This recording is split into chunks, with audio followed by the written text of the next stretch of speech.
One of the great things about the Freightliner New Cascadia is the option to have a full-size home microwave. So here you see nothing more than your no frills Lowe's Home Depot special 45 buck 0.7 cubic foot microwave, which here you see the outlet and a 12 volt as well if you have a microwave that runs off of that. I recommend no bigger than a 0.7 cubic foot like mine, just so you don't have a problem getting these straps in. You'll see what I'm talking about here in a second.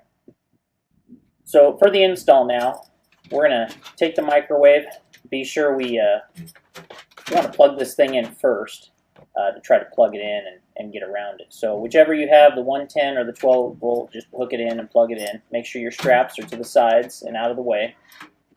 We're going to take the microwave and slide it right here into place nice and easy. This is one of the reasons you didn't really want to go with the max capacity microwave, because you want to make sure you have enough room here on top for the cam buckle that's going to hold it into place, and enough lip here on the bottom so that it doesn't hang out over the edge. So we're going to take the straps here on top, the part with the cam lock.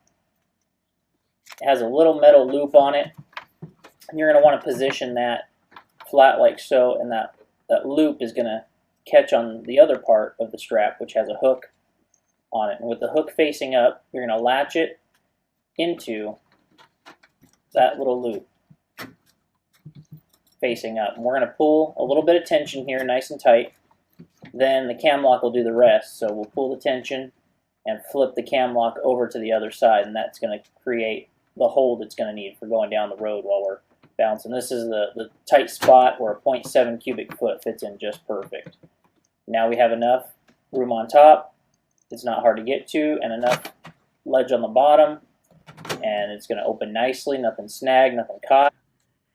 And that right there is your easy video on installing the full-size microwave in the Freightliner New Cascadia.